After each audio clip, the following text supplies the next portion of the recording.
नमस्कार दोस्तों, आज फिर मैं आपके लिए ज्ञान से भरी एक कहानी लेकर आया हूँ। ये कहानी है गौतम बुद्ध और एक दुखी भिखारी के बीच की बुद्ध, जिससे जीवन का बहुत अच्छा ज्ञान मिलता है। एक बार महात्मा बुद्ध एक गांव में अपने शिष्यों सहित घने पेड़ की छांव के नीचे बैठे थे। आसपास के गांवों से बहुत से लोग अपनी मानसिक समस्याएं लेकर महात्मा बुद्ध के पास आ रहे थे। महात्मा बुद्ध उन सब की मानसिक परेशानियों का समाधान देते। सब लोग खुशी खुशी अपनी समस्याओं का समाधान पाकर वहां से लौट रहे थे। वहीं से कुछ दूर बैठा लोगों को बुद्ध के पास जाते देख एक दुखी भिखारी अपने भाग्य को कोसता हुआ यही सोचने लगा कि अभी कुछ देर पहले तो ये लोग दुखी मन से मुंह लटकाए उन महात्मा के पास गए थे, और अब इतना खुश होकर कैसे वापस लौट रहे हैं। आखिर माजरा क्या है, जरा मैं भी जाकर देखूं कि वो महात्मा ऐसा कौन सा खजाना बांट रहा है इन लोगों को। वे इतने प्रसन्न हुए कि उनके चेहरे लाल हो गए।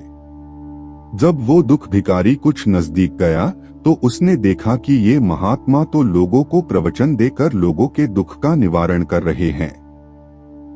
यह देखकर भिखारी के मन में भी तीव्र इच्छा हुई कि क्यों न मैं भी इन महात्मा को अपना दुख बताऊं। मुझे भी अपने दुख का समाधान अवश्य मिलेगा। बस फिर क्या था। समाधान पाने की लालसा लिए भिखारी महात्मा बुद्ध के सामने पहुंचा और हाथ जोड़कर प्रणाम करते हुए बोला, हे महात्मा बुद्ध, मैं भी लोगों की मदद करना चाहता हूं। मुझे लोगों की मदद करने की बहुत इच्छा है, लेकिन मैं कैसे मदद कर सकता हूँ। मैं बहुत गरीब हूँ। मेरे पास न तो पैसे हैं और न ही कोई ऐसी चीज जिससे मैं किसी की मदद कर सकूं। मैं कोशिश करने पर भी किसी की मदद नहीं कर सकता। मुझे भगवान ने इतना गरीब क्यों बनाया। हे महात्मा, मुझ पर कुछ कृपा करो। इतना बोलते हुए भिखारी रोने लगा। महात्मा बुद्ध बोले, आप बहुत अज्ञानी हैं, क्योंकि आप अभी तक इस भ्रम में जी रहे हो कि तुम्हारे पास कुछ नहीं, जबकि दूसरों को कुछ देने के लिए तुम्हारे पास बहुत कुछ है।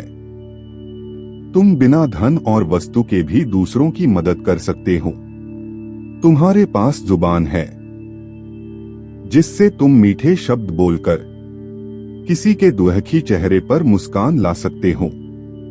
इन्हीं शब्दों की ताकत से तुम किसी के भी टूटते हौसलों को फिर से मजबूत कर सकते हो।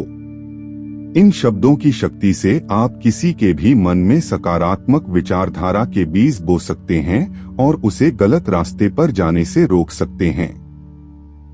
तुम्हारे दो हाथों से किसी भी कमजोर या लाचार व्यक्ति की सहायता कर सकते हो।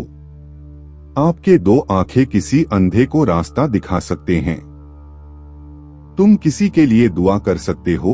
यह हो सकता है कि उनके बुरे काम फिर से हो जाएं। आप किसी के अच्छे स्वास्थ्य की कामना कर सकते हैं, लेकिन अज्ञानतावश तुम अब तक इस बात को समझ नहीं पाए और इस भ्रम में अब तक जीते रहे कि तुम्हारे पास मदद करने के लिए कुछ नहीं। किसी की मदद करने के लिए धन और वस्तु का होना अनिवार्य नहीं है। बिना धन और वस्तु के भी हम कई प्रकार से लोगों की मदद कर सकते हैं। महात्मा बुद्ध के ज्ञान से भरे ये सुंदर शब्द सुनकर भिखारी के चेहरे पर मुस्कान आ गई और वह खुशी से झूमता हुआ वहां से चला गया। इस बुद्ध की कहानी से हमने क्या सीखा?